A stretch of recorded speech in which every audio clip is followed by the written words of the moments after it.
사랑과 은혜가 충만하신 하나님 아버지 감사합니다. 오늘 우리를 찬양의 자리로 또 기도의 자리로 또 말씀의 자리로 예배의 자리로 우리를 인도하여 주시니 감사합니다.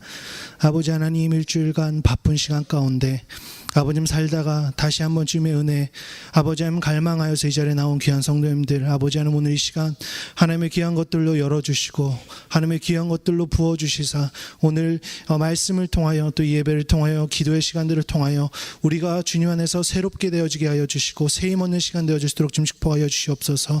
부족하고 연약한 종 세우셨습니다. 아버지 하나님, 주님의 마음이 전달되게 하여 주시고 주님의 뜻이 주님에서 나온 것이 아니라면 그 모든 것 제하여 주시고 오직 하나님의 마음만 전달되어진 시간 되어질 수 있도록 하나님께서 인도하여 주시옵소서. 모든 것 주님께 맡기며 주님 감사드립니다. 예수님 이름으로 기도드렸습니다. 아멘, 아멘, 할렐루야, 아멘. 또 금요 예배 나오신, 어이구, 죄송합니다. 제가 처음이라 긴장을 많이 해서 그렇습니다. 금요 예배 오신 여러분들 주님의 이름으로 환영합니다. 제가 참 목사님이 한국에 가셔서 또 이렇게 어른들 앞에 설 수 있는 또 귀한 이렇게 기회를 얻게 되었습니다. 참 목사님보다 많이 부족하지만 하나님의 특별한 은혜가 있을 것이라 믿습니다. 예, 그래서 오늘 말씀 나누기 전에요, 광고 말씀이 하나 있는데요. 이제 내일, 원래는 매주 세 번째 주 토요일 날 저희가 새벽 기도가 있었는데 그것이 한 주 밀렸습니다. 그래서 남성교회 주간 새벽 기도는 다음 주 24일 토요일에 있는 것으로 아시고요. 내일은 아침 일찍 오셔서 기도하셔도 좋겠습니다. 그래서 실수로 나오셔도 주님의 은혜라 생각하시고 교회를 위해, 특히 우리 말씀 전하시는 목사님을 위해 기도해 주시면 더 좋은 시간이 될 것 같습니다. 오늘 함께 나눌 말씀은 마태복음 말씀입니다. 마가복음 4장 35절에서 41절까지 말씀입니다.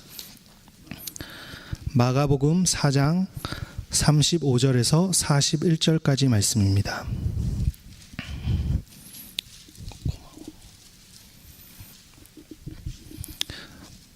마가복음 4장 35절에서 41절까지 말씀입니다.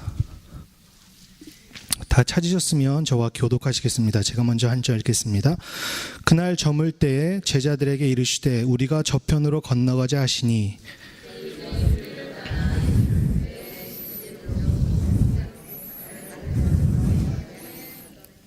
큰 광풍이 일어나며 물결이 배에 부딪혀 들어와 배에 가득하게 되었더라.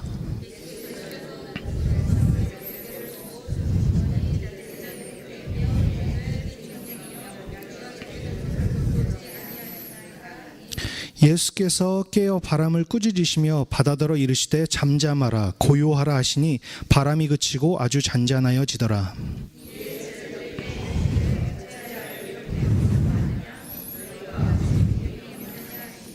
그들이 심히 두려워하여 서로 말하되 그가 누구이기에 바람과 바다도 순종하는가 하였더라. 아멘. 참 제가 이제 여기 와서 유스그룹 전도사로 온 지도 이제 거의 2년이 다 되었습니다. 그래서 참 제가 2년 동안 있으면서 교회에게 참 감사한 것은 교회를 통하여 또 목사님 사모님뿐만 아니라 교회 전체를 통하여 하나님의 큰 사랑을 제가 깨닫게 된 것 같습니다. 특히 제가 많이 아팠을 때 한 마음으로는 내가 너무 오랫동안 비우니까 교회에게 피해가 되겠구나. 그래서 내가 교회를 떠나야겠다는 마음까지도 들었습니다. 근데 그때 목사님도 그러시고 장로님들과 권사님들 또 전성도님들이 정말 너무나 큰 사랑을 보여주셔서 제가 떠난 시간 가운데서도 제가 부담 갖지 않고 잘 치료하고 돌아올 수 있는 그런 시간이 되었던 것 같습니다. 제가 유스그룹 사역을 하면서 중점을 두는 부분이 한 가지가 있습니다. 유스그룹을 보면 대부분 청소년들은 고등학교를 졸업하고 나고 대학에 가게 되면 대부분 교회를 떠납니다. 왜 그럴까요? 왜 교회를 떠날까요? 제가 몇 번 이렇게 유스그룹 수련회 이거에 대해 나누면서 나눈 적이 있었는데 고민을 많이 했습니다. 도대체 무엇일까? 아이들이 수련회 갔을 때 막 뜨겁게 찬양도 했었고 뭔가 기도도 했고 말씀도 정말 많이 몇 년 동안 들어온 아이들이 왜 고등학교만 졸업하고 나면 세상으로 대학교를 가게 되면 왜 교회를 떠나게 되었을까? 왜 그 믿음을 버리게 되어지는 것일까? 라는 것들을 고민해 봤을 때 신앙생활이 그들의 삶이 되어지지 못했구나. 대부분은 수련회 이벤트입니다. 그래서 이벤트를 한번 딱 가서 2박 3일 동안 뭔가 막 감정이 올라오는 거예요. 왜냐하면 찬양도 더 막 악기도 더 많이 하고 악기 연습도 많이 했고 했기 때문에 뭔가 마음에 그런 감정적인 부분들이 막 흔들려지니까 아이들은 내가 뭔가 하나님을 만난 것 같고 내 뭔가 감정이 움직여져서 내 하나님을 알았구나. 그런데 결국 다시 이제 원래 살던 자리로 돌아와 보면 그냥 똑같네, 별것 아니네, 아무것도 없네. 이제 이런 것들이 계속적으로 반복되어지는 것을 봤습니다. 그러면서 제가 생각한 것은 그렇다면 유스그룹 때 무엇을 도대체 사역제로 해야 될까? 그것은 아이들이 하나님을 경험하고 만나게 해야 되는 것이구나. 단순히 감정적인 움직임이 아닌 정말 하나님을 내가 1대1로 만나서 정말 십자가에서 나를 위해 돌아가신 그 예수님을 만나고 나를 위해 목적을 가지고 계시고 나를 위하여서 깊은 뜻을 가지고 계신 그 하나님의 비전을 만나고 하는 그 만남을 주는 것이 유스그룹 사역 가운데서 가장 귀한 것이겠구나. 그런 생각이 들었습니다. 그러면서 여러 가지를 시도했습니다. 뭐 이것저것 해보고 또 수련회에서도 뜨겁게 찬양도 시켜보고 그런 거 있잖아요. 또 제가 사역자로서 딱 있다 보면 막 아이들이 막 점프하고 막 찬양하고 소리질러 기도하면 뭔가 제가 뭔가 하고 있는 것 같은 느낌. 아이들이 이렇게 변하고 있구나. 근데 실상은 그것이 아니거든요. 실상은 그들의 매일매일 삶 가운데서 그들과 부모님과의 관계가 어떻게 되어지고 있는가, 아이들이 매일매일 학교 생활을 하면서 학교 생활의 태도가 어떻게 변화지고 있는가, 이것이 정말 그 아이들이 하나님 앞에서 변화되고 있는가를 보여주는 것인데, 단순히 저 같은 경우만 해도 아이들을 보면서 아이들이 그렇게 얘기하면 뭔가 예배하고 있으면 뭔가 그러한 마음들 든다는 것이죠. 그렇기 때문에 사역자로서 어떨 때는 뭔가 아이들의 그런 작은 삶의 한 부분을 한 부분을 고쳐나가기보다는 뭔가 아이들의 예배 태도만 바뀌기를 원하는 거죠. 그래서 담임 목사님이 오셔서 딱 아이들을 보셨을 때 애들 열심히 찬양하는구나, 애들 열심히 기도하는구나. 하나님께서 말씀하시는 것은 그것이 아니라는 것에 대해서 많이 말씀을 주셨습니다. 그러면서 지난 두 수련회를 새로운 것들을 저희가 좀 시도해 봤습니다. 지난 여름 수련회는 저희가 신약 통독을 했습니다. 2박 3일 동안 산에 올라가서 한 것이 하루에 8시간 동안 8시간씩 그냥 말씀만 읽었어요. 아이들이 막 전사님 이게 도대체 어떻게 된 거냐고. 교회 한참 안 나오다가 수련회 때만 나오는 애들이 있습니다. 그 아이들은 더 전사님 이게 뭐냐고, 뭔가 결정을 완전 잘못하신 것 같다고. 그러면서 마음 가운데 두려운 마음이 들었습니다. 이러면 어떻게 하지? 아이들이 그래도 이 수련회 하면서 애들이 좀 뭔가 즐거워하고 재밌어하고 그러면서 교회도 또 나오고 그러는 건데 막 성경말 8시간씩 읽히고 이거 어떻게 하지? 마지막 날이 됐습니다. 드디어 신학을 다 통독하고 마지막 간증의 시간이 있었습니다. 한 형제가 아주 강하게 저했다 이러는 형제, 좋은 사람이고 말도 안 된다고, 어떻게 수련회를 이렇게 하냐고. 자기는 이런 수련회 생전에 처음 봤다고. 이건 수련회도 아니라고. 어떻게 말씀도 안전하시고 찬양도 뭐 그렇게 길지도 않고 어떻게 우리끼리 펠로우십하고 우리끼리 막 이렇게 좀 뭔가 사랑을 나누고 대화도 많이 하고 싶은데 전사님 이건 말도 안 된다고. 그래서 솔직히 제가 좀 상처를 받고 막 염려했습니다. 한 영혼이라도 다 은혜 받고 가야 되는데, 그런 두려운 마음 가운데 마지막 날이었는데 그 형제가 맨 마지막으로 간증을 하겠다고 딱 발렌티어를 하더라고요. 딱 나왔습니다. 그 형제가 하는 말이 먼저는 하나님과 전사님께 죄송합니다. 제가 성경 통독을 마치고 느낀 것은 수련회는 나에 대한 것이 아니라 하나님에 대한 것이라는 것을 느꼈습니다. 내가 단순히 아이들과 즐겁게 놀기 위해서 오는 것이 아니라 정말 하나님을 알고 하나님을 만나기 위해 오는 것이 수련회라는 것을 느꼈습니다. 라는 이런 고백들을 하더라고요. 그러면서 다행이다. 다행이다. 이런 생각을 들었습니다. 그러면서 그 수련회 가지고 이제 수련회에 내려와서 그렇다면 이제 앞으로 어떻게 나아야 할까 고민하던 중 담임 목사님께서 내년 우리의 이제 2015년이죠. 2015년에 우리 교회에 나갈 방향은 전도다. 지금 증인된 삶이다. 그리스도의 향기라는 것은 제가 이제 2015년 돼서 알았는데 이제 그리스도의 향기가 되는 삶이다라는 이제 이것들을 이제 저희가 작년 후반기 전에 알게 되었습니다. 그러면서 그렇다면 어떻게 해야 될까? 고민을 했습니다. 근데 아이들이 수련회에 돌아와서 처음에는 은혜 받고 그랬지만 또 다시 평소의 상황으로 돌아갔을 때 아이들이 또 이제 고민하기 시작하는 거예요. 왜 또 똑같지? 왜 아무것도 변화되지 않지? 왜 아무것도 그렇지 않지?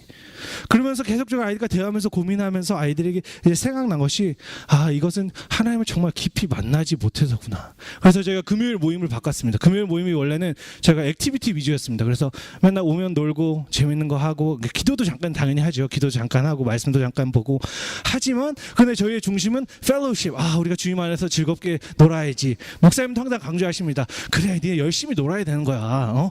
근데 주님 안에서 말씀과 기도 가운데 놀아야겠죠. 근데 그렇게 하다 보니까 저희가 이건 아니다 싶어서 제가 바꿔야겠다. 우리가 더 이상 이렇게 나가면 안 된다. 아이들이 이렇게 말씀과 기도 기초잖아요. 그래서 말씀과 기도의 훈련을 시키자. 그래서 모든 것들을 내려놓고 이제 노는 거 다 캔슬했습니다. 그리고 이제 우리는 말씀과 기도로 들어갈 거야. 그러면서 제가 그랬습니다. 아이들아, 이제 우리 금요 모임을 원래는 Friday Night Fellowship이었습니다. 금요 친교 모임이었는데 우리가 이제 이것을 이제 마가의 다락방으로 바꾸자. 어퍼룸으로 바꾸자. 그러면서 이제 우리가 기도와 말씀, 기도로 우리가 준비하자.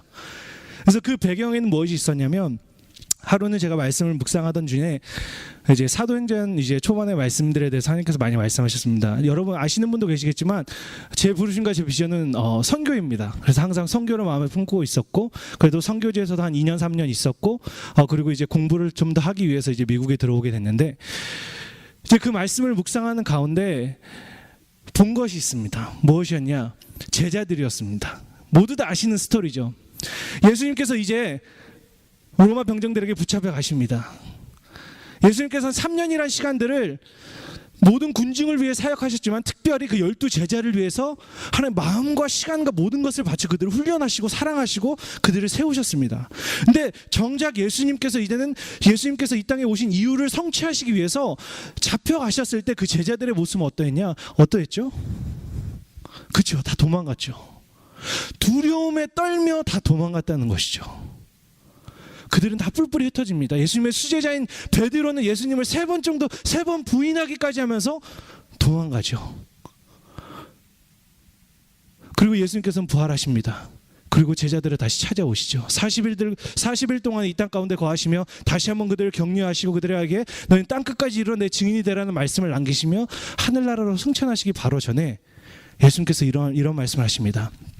너희는 아직 예루살렘을 떠나지 말고 하나님께서 너에게 약속하신 그 선물을 받기까지 모여 기도하라고 하나님께서 말씀하십니다. 그래서 120여 명의 문도들이 함께 모여 기도하기 시작합니다. 그리고 오순절이 됐습니다. 오순절이 되어 그들에게 성령이 불의 혀같이 임하고 그들이 처음으로 한 것이 무엇이냐면 그들이 담대히 나아가 주님의 복음을 전하기 시작했습니다. 두려움에 떨던 그들이 갑자기 변하여 성령이 임하여 그들이 이제 나아가 복음을 전하게 됐다는 것이죠. 이것을 보면서 우리 아이들의 모습이 이것이 아닐까. 교회 생활을 쭉 하면서 3년 예수님과 제자들이 3년 동행한 것처럼 내가 정말 예수님과 함께 했다면 나는 정말 굳건한 신앙인이 됐을 때 우리는 이렇게 생각할 수 있지만 우리 어린아이들의 모습과 우리의 모습들이 그것이 아닌가. 계속적으로 동행하고 그것들을 보고 바라보고 있지만 그것이 아직 내 것이 되지 못한 것. 우리가 머리로는 너무나 많은 것들을 배워 여기에 알고 있지만 이것이 아직 우리의 마음을 움직이지 못한 것. 그렇잖아요. 우리 몸에서 가장 먼 것이 이 정수리에서 발끝이 아니라 우리 그 뇌에서 우리의 마음까지의 거리가 가장 멀다고 하잖아요. 우리 신앙생활을 하면서 많은 말씀을 듣고 많은 귀한 찬양들을 하고 기도의 시간을 갖지만 너무나 많은 우리의 믿음이 여기에 머물러 있다는 것입니다. 여기에 머물러 있고 여기로 내려오지 못한다는 것이죠.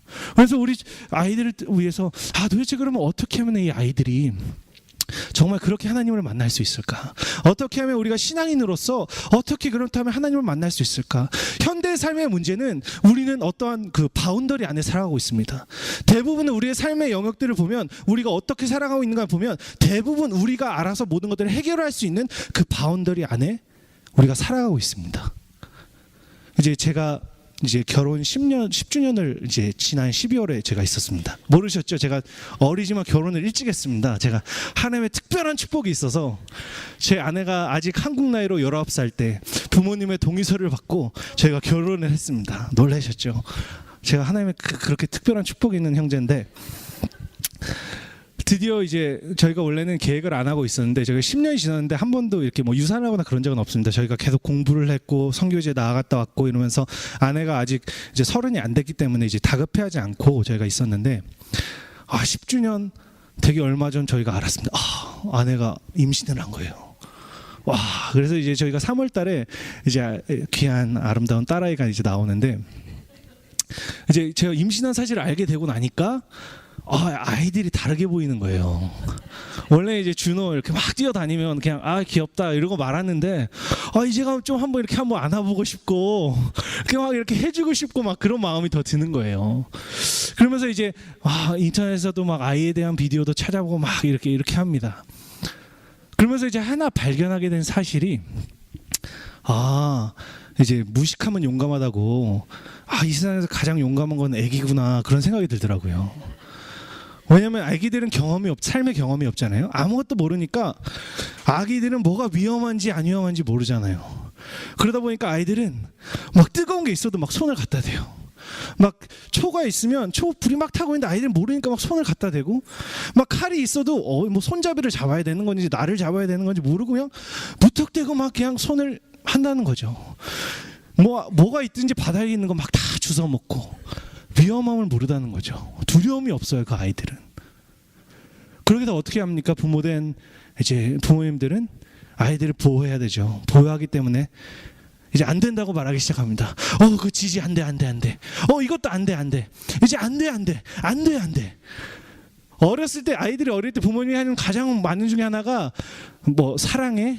그다음에 애기 이름 많이 보시죠. 우리 애기 많이 하는데 그 중에 가장 많은 말 중에 하나가 안 됩니다. 안 돼 교육을 받다 보니까 아이들이 어떻게 되냐면 스스로 자신을 보호하는 법들을 배워나가기 시작합니다. 안 돼가 있어야 돼. 내 삶에 안 돼. 안 돼는 즉 나를 보호하는 것. 이런 것들이 생기는 것이죠. 그래서 우리의 삶의 영역으로 다시 돌아가세요. 우리의 삶의 영역을 보면 대부분 내가 할 수 없는 그 이상을 넘어가지 않으려고 합니다.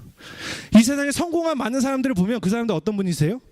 그 위험을 감수하고 그 선을 넘은 분들이 우리 그거를 이노베이티브하다고 하죠. 전에 사람들이 가지 않던 길을 가는 사람들. 제가 백 목사님이 하도 좋은 드라마가 있다고 맨날 이렇게 추천을 해주셔가지고 이제 교회에서 많은 성도님이 보셨을 텐데 미생이라는 드라마를 드디어 좀 보기 시작했습니다. 방학이기도 해가지고 이제 보는데 저 정확히 어떤 말인지 기억이 안 나는데 이런 말이 생각나더라고요. 그리고 이런 말이 있더라고요. 길은 원래 있는 게 아니라 많은 사람들이 가기 때문에 그것이 길이 되는 것이다. 그런 말이 있더라고요. 즉 뭐냐면 대부분의 사람들은 다른 사람이 간 길들을 가기 원한다는 거죠. 왜? 그것이 안전하다는 걸 알기 때문에. 그러나 그 바운더리를 넘어서려고 하지 않다는 것이죠. 그런데 우리의 신앙생활도 동일하다는 거예요. 항상 컴플레인합니다. 하나님, 내가 하나님을 더 만나고 싶은데, 하나님 보고 싶은데, 하나님 왜 내 삶 가운데서 역사하지 않으세요? 막 이런 말들을 하는데 결국을 보면 우리가 하나님께서 역사하실 일이 전혀 없는 거예요. 왜? 아침에 밥 먹는 일 내가 할 수 있는 거죠. 물 떠먹이는 일 내가 할 수 있는 거예요. 내가 할 수 있는 영역 가운데 있다 보니까 뭔가 하나님의 역사하지 않으셔도 나는 잘 살 수 있어요. 그러면서 그런데 하나님께서 우리한테 계속적으로 말씀하세요. 아니, 그 선을 넘어서 나와봐라. 그 선을 한 걸음 더 나와봐라. 내가 너를 인도할 것이다. 근데 우리 아이들의 삶도 보니까 아이들도 대부분 하나님이 자기를 만지시다고 느끼는 거는 결국 그냥 찬양하면서 기도하면서 좀 감정적인 북돋움 이런 거에 만족하고 있더라고요. 그러면서 어떻게 하면 될까? 그렇다면 아이들을 밀어넣자. 하나님께서 역사하지 않으면 안 되는 영역으로 아이들을 밀어넣어보자 한 것이 이번 겨울 수련회였습니다. 겨울 수련회도 준비하면서 두려움과 떨림으로 했습니다. 왜? 전에 없던 수련회였거든요. 이번에는 저희가 여기 아동부 트레일 하우스인가요? 이 모바일 하우스 같은데 여기서 저희가 그 수련을 했습니다. 단순히 제 재정을 아끼기 위해서 한 것이 아니라 특별한 목적이 있었습니다. 무엇이냐? 전도하자. 내년의 목적이 그것이기도 하고 또 우리 아이들이 하나님을 경험하고 만날 수 있는 정말 역사하신 하나님을 볼 수 있는 언과 기회를 만들어주자. 그러면서 전도다라는 생각이 들어서 이번 겨울 수련을 했습니다. 그래서 이번 겨울 수련의 주제가 fearless였습니다. fearless가 뭐죠? 그러니까 두려움이 없는 것이죠. 두려움이 없죠. 세상을 두려워하고 사람을 두려워하지 않고 하나님을 경외함으로, 하나님을 두려워함으로, 하나님께 순종함으로 나아가자. 이제 이런 목표를 가지고 저희가 이제 했습니다. 또 떨렸죠. 여름 수련회처럼 아이들의 반응이 어떨지. 전사님 이번에 어디 산에도 안 가고 뭐 하는 것도 없고, 그래서 너무 미안해가지고 저희가 그 아쿠아리움 필트립을 하나 넣었습니다. 그래도 이틀 동안 저희가 오후 시간은 1시부터 5시까지 저희가 전도하는 시간을 가졌습니다. 이틀 동안 저희가 2박 3일 동안 했는데, 처음에는 아이들의 반응이 다 그렇죠. 전사님 좀 무서운데, 두려운데, 좀 그런데. 그래서 두려움과 떨림으로 시작을 했는데, 이제 첫째 날이 되어서 아이들이 나갔다 왔습니다. 아이들 얼굴에 스마일이 가득합니다. 그러면서 저 유스그룹도 아이들 보면 이제 활발해서 말을 잘하는 아이들이 있고 좀 내성적이고 그런 아이들이 있는데, 이번에는 이 이틀 동안에 저희가 갔다 오면 디브리핑을 했는데 30분 동안 했는데 15명이 이번엔 참석했습니다. 15명의 아이들이 함께 했는데 15명 전체 한 사람도 빠짐없이 간증을 하는 거예요. 난 좀 무서웠습니다. 무서웠는데 하나님의 말씀 듣고 정말 나가보니까 마음에 기쁨이 생겼어요. 마음에 즐거움이 생겼어요. 막 이 표지판을 아이들이 또 기도하면서 내가 무슨 말씀을 이 표지판에, 이 포스터에 써서 나가야 될까 기도하면서 아이들이 말씀을 듣고 또 그것들을 이제 기록해서 나갔는데, 아이들이 이걸 들고 나가니까 막 이렇게 길거리에서 기독교인들이 운전하다가 그걸 보면서 막 미국 사람들은 그거 말 잘하잖아요. 막 빵빵하고 막 손 흔들어주고, 그걸 하면서 아이들이 막 격려를 받는 거예요. 이런 것들을 보면서 그렇구나. 우리가, 하나님께서 우리 가운데 계속적으로 역사하시고 계시고 우리가 역사하고 계신 것들을 하나님께서 우리가 알기 원하시는데, 문제는 내가 너무 무서워서, 너무 두려워서 이 안에 갇혀있기 때문에 그것들을 보지 못하는 것이구나. 내가 어떨 때는 이것이 불편함으로 나타날 수 있고, 내가 불편하니까, 내가 한 번도 안 해본 것이니까. 대부분의 두려움은 거기서부터 오는 것이죠. 내가 아직 경험해보지 못한 것, 내가 아직 정확히 알지 못하는 것. 오늘의 말씀, 이제 마가복음 4장의 말씀에 보면 예수님께서 제자들과 함께 이제 갈릴리 바닷가를 이제 넘어가십니다. 근데 풍랑이 일죠. 풍랑이 일면서 제자들이 어떻게 보면 그런 두려움을 맞닥뜨리게 됩니다. 두려움을 맞닥뜨렸을 때 제자들이 처음으로 한 이야기를 보면 참 놀라운 말씀을 하는 것 같습니다. 처음에 마가복음 4장 38절에 이렇게 말합니다. 선생이여, 우리가 죽게 된 것을 돌보지 아니하시나이까 하니.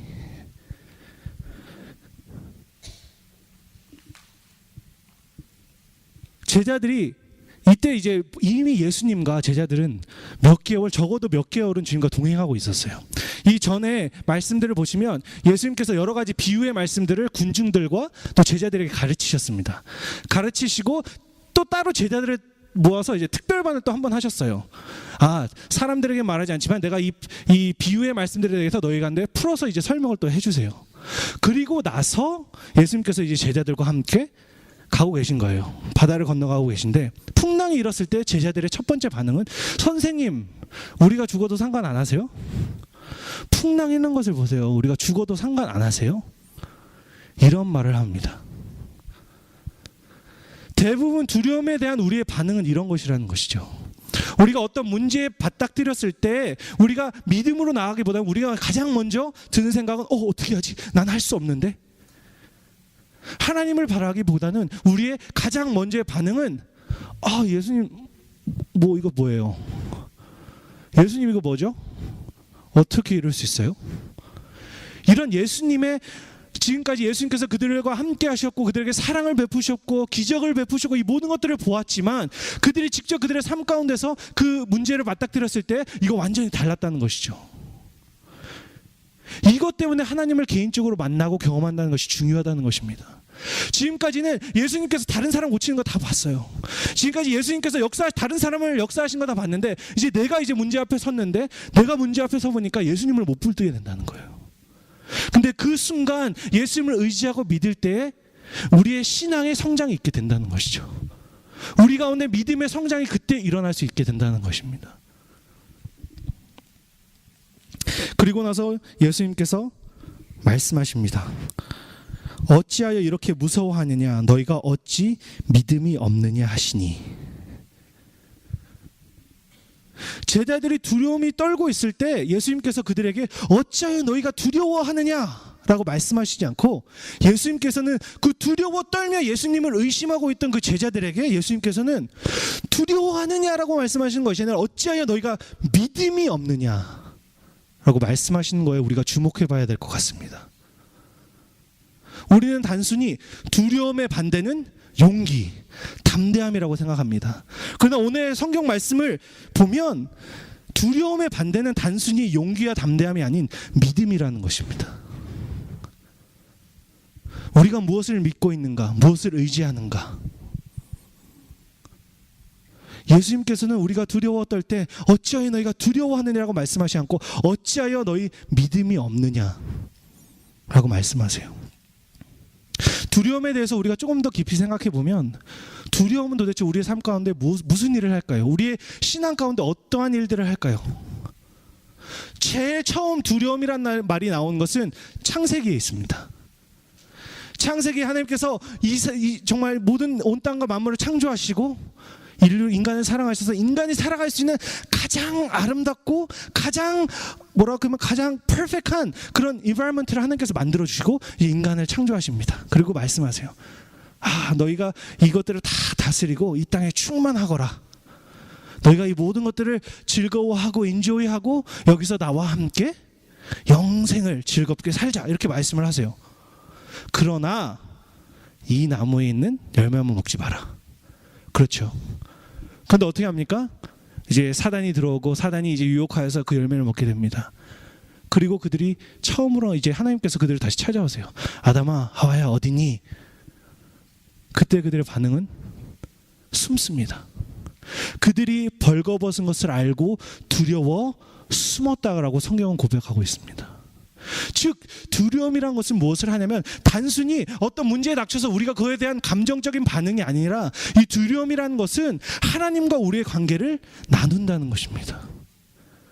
두려움이 우리 가운데 찾아왔을 때 믿음은 떠나가게 되어지는 것이고, 그 두려움이 우리 삶 가운데 왔을 때 우리와 하나님의 관계는 점점점 멀어진다는 것이죠. 우리가 주님을 신뢰하면 신뢰할수록 우리의 믿음은 자라납니다. 그러나 우리가 주님을 조금씩 불신하면 불신할수록 하나님과 우리의 관계는 멀어지게 된다는 것이죠. 두려움은 단순히 감정이 아니라 디모데전서 1장 말씀에 보면요, 디모데후서 1장 7절 말씀에 하나님이 우리에게 주신 것은 두려워하는 마음이 아니요 오직 능력과 사랑과 절제하는 마음이니 라고 하고 있습니다. 한국어 번역본에 보면 두려워하는 마음이라고 나오는데요, 영어 성경에 보면 spirit이라고 나옵니다. 그리고 문맥적으로 보았을 때도 능력의 마음, 이해가 되지 않죠? 그런데 능력의 영, 사랑의 영, 절제의 영, 두려움의 영, 단순히 우리 삶 가운데 있는 염려와 두려움이라는 것은 단순히 어떠한 감정적인 반응이 아닌 사단의 공격이라는 것입니다. 어떤 영의 공격이라는 것이에요. 믿음이 쩌한 자리에는 두려움과 의심이 들어오게 되는 것입니다. 이럴 때 우리는 그렇다면 이 두려움에 대해서 어떻게 반응해야 될까요? 두려움이 왔을 때, 우리 삶 가운데 염려가 찾아왔을 때 우리는 어떻게 반응해야 되는 것입니까? 우리가 아주 잘 아는 빌립보서의 말씀이 있죠. 빌립보서 4장 6절 7절의 말씀에 보면 아무것도 염려하지 말고 다만 모든 일에 기도와 간구로 너희 구할 것을 감사함으로 하나님께 아뢰라. 그리하면 모든 지각에 뛰어난 하나님의 평강이 그리스도 예수 안에서 너희 마음과 생각을 지키시리라. 하나님께서 말씀하세요. 아무것도 염려하지 말고 감사함으로 하나님께 아뢰라고 말씀하세요. 두려움과 염려가 찾아올 때 어떻게 합니까? 하나님께 나아가야 된다는 것이죠. 하나님을 붙들라고 말씀하시는 것이에요. 하나님을 믿으라고 말씀하시는 것입니다. 우리는 예수님을 닮아가는 삶을 살아가기 원합니다. 우리는 매일매일 예수님과 같은 사람들이 되어지기를 우리는 원합니다. 어떻게 보면 그것이 우리의 신앙의 가장 궁극적 목적이죠. 그것을 통하여서 예수님을 닮아가는 삶을 통하여서 하나님께 영광 돌리는 것. 그렇다면 예수님께서는 그 두려움의 순간 가운데 어떻게 반응하셨는가? 예수님의 평생의 순간 가운데 가장 두려웠던 순간이 언제였을까요? 십자가에 돌아가실 때. 그때 예수님께서 로마 병정에게 잡혀가시기 바로 직전, 그 모습들을 보면 우리가 알 수 있죠. 예수님께서 이제 올라가십니다. 제자들 몇몇과 함께 올라가시고 예수님께서 좀 더 떨어져 기도하러 가십니다. 예수님께서 기도하세요. 주님, 아버지, 만약 가능하다면 이 잔을 내게서 옮겨주십시오. 얼마나 간절히 기도하셨든지 땀방울이 핏방울이 되도록 예수님께서 간절히 기도하셨어요. 왜 그러셨을까요? 예수님도 인간이셨기 때문에 동일한 죽음에 대한 두려움을 가지고 계셨다는 것이죠. 단순히 십자가에 달린다는 것은 죽음을 의미하는 것이 아니라 가장 고통스러운 죽음을 말하는 것이었습니다. 가장 치욕스러운 죽음을 의미하는 것이었죠. 그러나 그때 예수님께서 어떻게 하셨습니까? 그 두려움 가운데 하나님 앞에 나가셔서 기도하기 시작하십니다. 하나님, 가능하다면 주님 옮겨주세요. 그러나 나의 뜻이 아니라 하나님의 뜻이 이루어지기를 원합니다. 그리고 예수께서는 결국 붙잡혀 가시고 십자가에 달려 돌아가십니다. 그렇다면 예수님께서는 두려움 가운데, 하나님을 원망함 가운데 달려 돌아가셨을까요? 그것이 아니라는 것이죠. 예수님께서는 기도하시고 그 마음 가운데 평안을 찾으셨습니다. 오늘 말씀에 빌립보서 4장 6절 7절에 너희가 구할 것을 감사함으로 하나님께 아뢰면 어떻게 한다고 말씀하시냐면, 그리하면 모든 지각이 때아니면 하나님의 평강이 그리스도 예수 안에서 너희 마음과 생각을 지키신다고 말씀하세요. 하나님의 평강이 그 마음 가운데 임한다고. 많은 시간 우리는 문제를 두고 기도할 때 문제가 해결될 것에 대해서만 우리는 바랍니다. 그러나 예수님도 분명히 기도하셨어요. 하나님, 가능하다면 이 잔을 옮겨주세요. 그러나 하나님의 뜻이 이루어지기를 원합니다. 그래서 예수님께서 십자가에 달려 돌아가시지 않을 수 있어서, 만약에 모든 기도를 하나님께서 그렇게 응답해 주신다면 달려 돌아가시면 안 되는 거였죠. 그러나 하나님께서는 평강을 주셨습니다. 이 말씀하고 있는 바와 같이. 어떻게 알 수 있습니까? 예수님께서 십자가에 돌아가시면서 그들을 찌르고 핍박하고 침뱉는 그 사람들을 보십니다. 그리고 하나님께 다시 한번 말씀하세요. 아버지, 저들은 지금 저들이 하고 있는 일을 알지 못합니다. 그들을 향한 긍휼과 사랑의 마음이 있었다는 것이죠.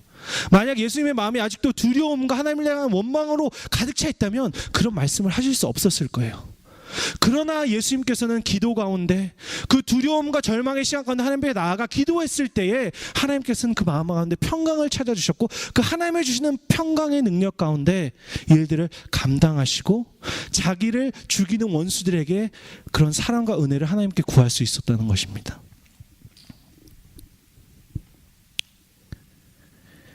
이렇듯 우리는 예수님을 통하여서 우리가 두려움 가운데 있을 때, 문제를 대면했을 때 우리는 어떻게 나가는 것이냐, 믿음 가운데 기도로 나가야 한다는 것입니다. 초대교회 많은 성도들도 동일했습니다. 그들이 지금 예수님을 믿는다는 것은 단순히 주일날 교회에 나오고 헌금 어느 정도 하고 나의 시간에 어느 정도를 희생한다는 것이 아니라, 그들이 예수 그리스도를 믿고 그것을 증거한다는 것은 나의 목숨을 내놓는다는 것과 동일했습니다. 목숨을 내놓은 것과 동일했습니다. 근데 그들은 어땠습니까? 그들은 죽음 앞에서 그들의 믿음과 신앙을 지켰다는 것이죠. 어떻게 그렇게 될 수 있었을까요? 그때는 뭔가 기도가 달랐고 말씀이 달랐고 찬양이 달랐을까요? 동일했다는 것입니다. 기도로 주님께 붙들렸고, 찬양으로 하나님께 나아갔고, 말씀으로 하나님께 격려를 받았다는 것이죠. 바울이 여러 차례 감옥에 갇힙니다. 그때마다 무엇을 합니까? 하나님을 찬양합니다. 기도합니다.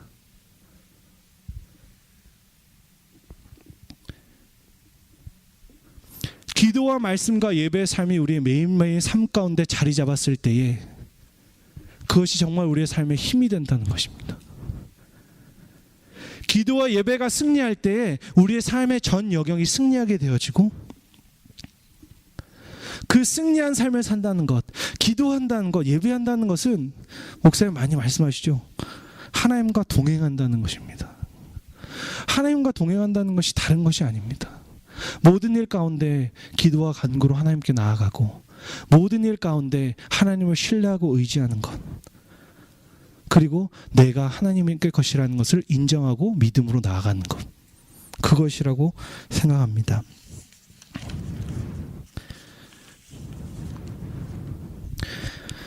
제가 이 새해를 시작하면서 하나님께서 이 두려움에 대한 말씀도 주셨지만 믿음에 대해서 참 많이 말씀하셨어요. 믿음에 대해서. 제가 보통 이제 새해를 시작하면 저도 아직도 젊기 때문에 뭔가 이제 기대감이 많이 있었습니다. 작년까지만 해도 뭔가 기대감이 많았어요. 그러면서 이번에는 살도 좀 쪽 빼보고, 이번에는 공부도 좀 더 열심히 해보고, 이번에는 사역도 좀 더 열심히 해보고, 아내한테도 좀 더 잘해야겠고, 막 이런 뭔가 꿈에 부분 그런 계획들을 세우기 시작했는데, 어떻게 하다 보니까 이번에는 뭔가 새해가 새해 같지 않은 그런 느낌으로 그냥 이렇게 1월 1일을 맞이하고 이제 새해가 시작되었습니다. 그런데 제가 기도하며 말씀을 계속적으로 드는 마음이, 제 삶을 돌아보면서 드는 마음이, 하나님께서 믿음에 대해서 말씀하시는 것에 대해서 많이 느꼈어요. 믿음 참 중요하죠. 우리 기억말 그리스도를 믿음으로 우리가 구원을 받고, 믿음은 바라는 것들을 실상에 보지 못하는 것의 증거라고 또 말씀하시고, 믿음이 없이는 하나님을 기쁘시게 못하나니 또 말씀하세요. 그래서 우리가 그리스도인으로 살아간다는 것에 있어서 믿음은 너무나 중요한데, 내가 정말 믿음의 삶을 살아가고 있는가, 그에 대해서 생각하게 하더라고요. 그러면서 저희가 맡게 된 결과가, 저희가 이제 딸을 임신했잖아요. 그래서 저희가 이제 7개월째가 들어갔습니다. 그래서 이제 거의 30주가 가까이 되어 오고 있는데, 한 2-3주 전에 이제 의사 선생님이 바뀌어서 이제 울트라사운드를 다시 한번 새로 하고 이제 의사 선생님을 만나러 갔습니다. 의사 선생님이 말씀하시더라고요. 잠깐 이쪽 방으로 오라고. 뭔가 문제가 있나? 왜 맨날 여기서 했는데 저쪽 방으로 오라 그랬지? 그래서 그 방으로 갔습니다. 그래서 하는 말씀이 보니까 와이프가 플라센타 프리비아가 있다고 그러시더라고요. 그 한국말로는 전치태반이라고 그러더라고요. 다 아세요? 전치태반이 뭔지? 예, 뭐 간단히 설명드리면, 자궁 입구가 있잖아요. 자궁 입구가 있으면 아기가 자궁 입구로 나옵니다. 그래서 보통 태반은 이제 아이의 탯줄이 거기에 연결돼 있고, 탯줄을 통해서 영양분이 이제 아이에게로 가는데, 그 태반이 보통은 뭐 위쪽이나 옆쪽이나 이런 데 붙어 있어요. 근데 저희 와이프는 그 태반이 그 아이가 나와야 될 입구를 완전히 딱 막고 있는 거예요. 그래서 만약에 태반이 먼저 나오게 될 경우에는 아이가 질식사도 할 수 있고, 그래서 보통은 이제 뭐 C섹션을 하거나 이제 다른 일들을 한다 그러더라고요. 어떻게 보면 뭐 의학적으로 뭐 그렇게 심각하지는 않을 수도 있고, 뭐 심각해질 수도 있다는 이제 이런 상황이라고 말씀하시더라고요. 그러면서 이제 저희가 이제 기도를 부탁하려고 이제 저희 어머니에게 먼저 저희 전화를 드렸습니다. 이제 저희 어머니께, 엄마, 저희 병원에 갔는데 저희 이제 첫 번째 아기라 저희는 두려움과 떨림이 아주 많았습니다. 그 처음 듣고. 그런데 이제 많은 분들과 대화하면서 이제 위로를 좀 받고 이제 격려도 받았는데, 저희 어머니께 딱 전화를 했더니 어머니가 그러면 그 태반을 하나님께서 옮겨주시도록 기도해, 딱 그러시는 거예요. 그래서 그래도 안 옮겨주시면 믿음이 없는 거야. 너 기도할 때 정말 믿음으로 기도해? 말씀하시는 거예요. 믿음으로 기도한다는 것은 혹시 안 되면 이게 아니라는 것이죠. 당연히 예수님의 고백처럼 주님 내 뜻대로 마옵시고 주 뜻대로 하옵소서, 이것은 기초에 깔려있긴 하지만, 그러나 네가 정말 기도할 때 그 믿음으로 기도하니, 그것들을 제가 돌아봤을 때 제 전체의 삶을 다시 한번 돌아보게 되는 것입니다. 그러다 이번에 이제 또 장모님께 전화를 드렸습니다. 장모님은 이제 장모님 선교사님이신데 전화 드렸습니다. 장모님, 이런 상황이랍니다. 장모님이 깜짝 놀라시면서, 하나님께서 너희 가운데 기도하라고 하시는 거야, 그러시는 거예요. 그러면서 기도해, 믿음으로 기도해, 이런 말씀을 또 해주시는 거예요. 처음에는 좀 서운했습니다. 그래서 그래도 나름대로 좀 위로 좀 받고 싶어서, 제가 막내거든요. 막내라 그래도 엄마의 사랑을 아직 받고 싶고, 엄마가 그래 어쩌니, 걱정하지 마라, 염려하지 마, 이걸 바랬는데, 너 기도해, 믿음이 없어서 그래, 믿음을 가지고 기도해, 이런 말씀을 하시는 거예요. 이런 것들을 보면서 제 삶을 다시 한번 돌아보게 됐습니다. 정말 나는 매일매일 내가 전도사로서 아이들을 섬긴다고 하고, 또 아이들을 위해 기도한다고 하고, 또 내 삶을 정말 하나님 앞에서 정말 바르게 살아나가려 기도하고 한다고 하는데, 내가 이 모든 일들을 정말 하나님의 믿음 가운데서 하고 있는가, 아니면 그냥 단순한 습관 가운데서 이것들을 매일매일 하고 있는가. 수련회를 준비하면서도 동일한 마음이 들었습니다. 의심이 드는 거예요. 혹시 이번 수련회 했는데 아이들이 다 은혜 받지 못하면 어떠지? 그래서 제가 수련회 전날 악몽도 꿨습니다. 수련회 바로 전날 제가 막 이제 수련회를 위해 기도하고 이제 밤에 자는데 잠이 잘 안 오는 거예요. 뒤척이다가 이제 드디어 잠이 들었는데 꿈을 꿨습니다. 아이들이 막 재밌게 뛰어노는 거예요. 그러다가 갑자기 저한테 막 달려오더니, 전도사님 어떻게 이럴 수 있냐고 막 이러면서 아이들이 저에게 대드는 거예요. 아이들부터 선생님들께 모두가 깜짝 놀랐습니다. 이거 어떻게 하지? 혹시 이번 수련회가 이렇게 될 수련회인가? 두려움에 떨리고 있는데 하나님께서 한 가지 말씀을 주셨습니다. 한 가지 성경 말씀을 다시 주셨는데 그게 마태복음 말씀이었습니다. 이 말씀만 같이 보고 제가 마치도록 하겠습니다.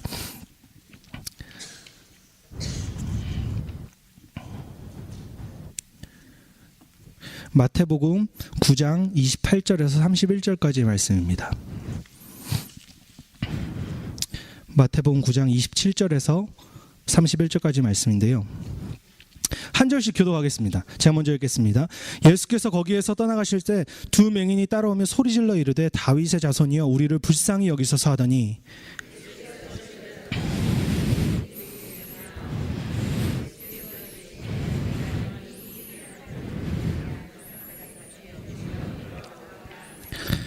이에 예수께서 그들의 눈을 만지시며 이르시되 너희 믿음대로 되리라 하시니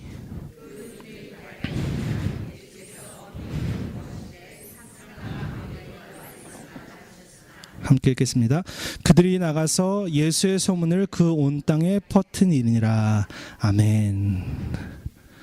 말씀과 같이 주님께서 말씀하시는 것 같으세요. 예수님께서 이르시되 내가 능히 이 일을 할 줄을 믿느냐? 내가 능히 이 일을 할 줄을 믿느냐? 여러분 믿으십니까? 우리가 많은 말씀들을 배워옵니다. 하나님은 사랑이시고 우리 위해 선한 계획을 가지고 계시고 우리의 어려움 가운데 우리의 마음을 아시고 우리의 작은 그런 크라이까지도 들으시는 하나님이라는 것을 우리는 배워가는데 하나님께서 오늘 물으세요. 그렇다면 너희는 믿느냐?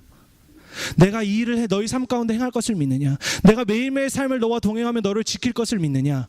너에게 좋은 계획을 가지고 있는 것을 믿느냐? 네가 지금 어려움과 두려움 가운데 있지만 내가 너를 이것 가운데 동행하고 있으며 다윗의 고백처럼 내가 사망의 음침한 골짜기로 다닐지라도 해를 두려워하실 것은 주께서 나와 함께 하심이라 고백한 것과 같이 너는 그런 고백이 내 가운데 있느냐?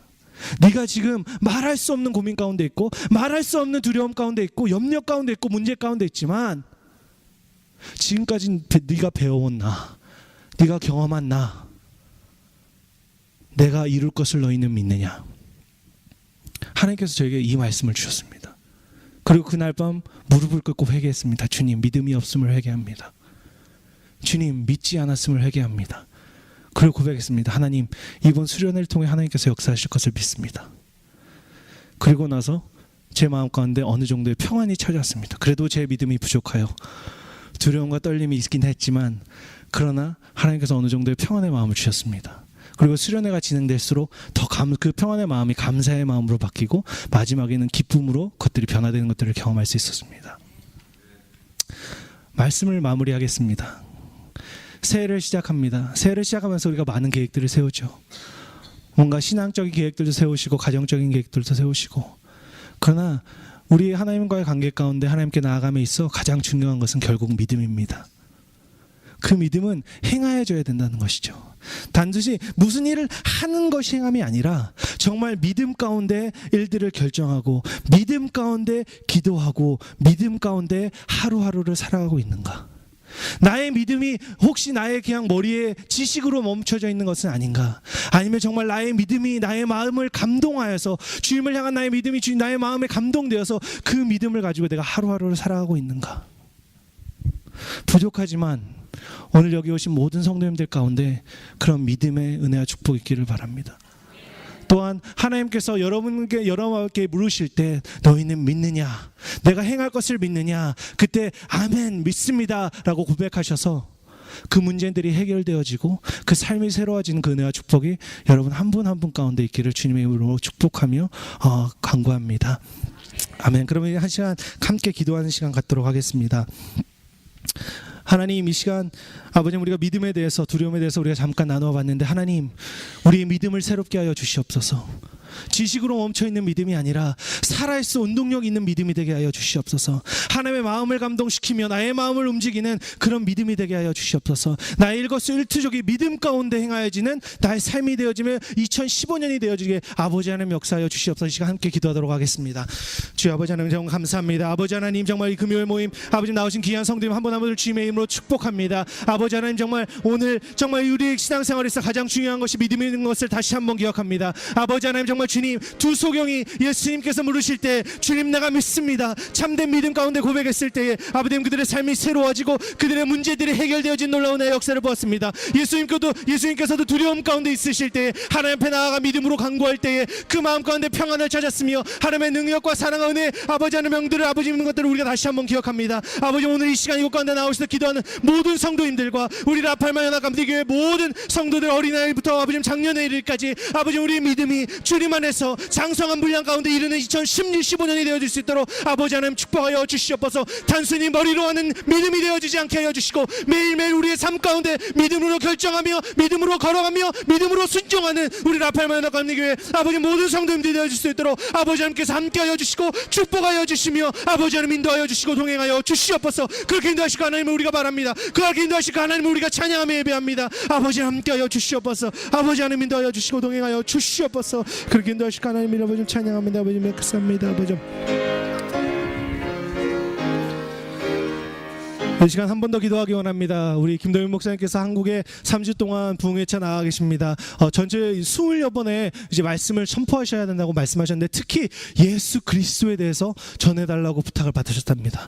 예수 그리스도 복음의 중심이십니다. 이 시간 우리가 함께 기도하기 원합니다. 하나님 목사님 가운데 영육간에 강건케 하여 주시옵소서. 목사님의 입술의 말을 통하여서 그 교회 성도들이 새롭게 되어지고 그 교회가 회복되어지게 하여 주시옵소서. 이 시간 나같이 우리 목사님을 기억하며 함께 기도하도록 하겠습니다.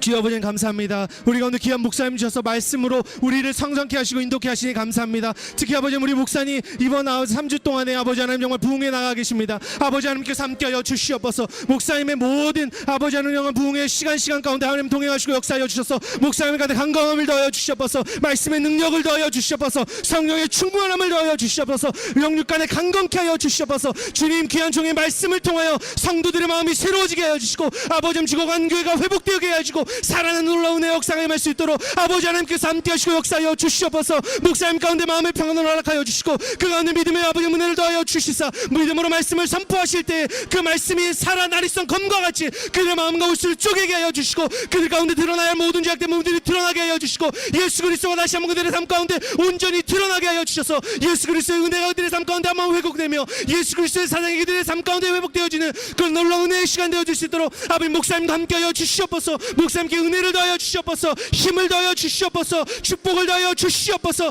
그래서 아버님 3주 동안의 모든 시간들이 영육간에 지쳐지는 것이 아니라 오히려 목사님께 회복의 시간이 되게 하시고 강건케 되어지는 시간이 되어질 수 있도록 귀한 목사님 붙들어 주시옵소서.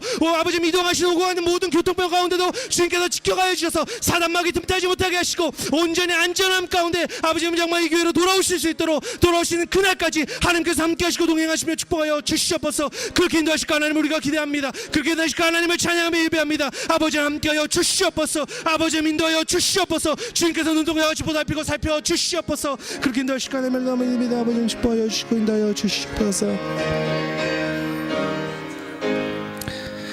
마지막으로는 교회 환우들을 기억하며 기도했으면 좋겠습니다.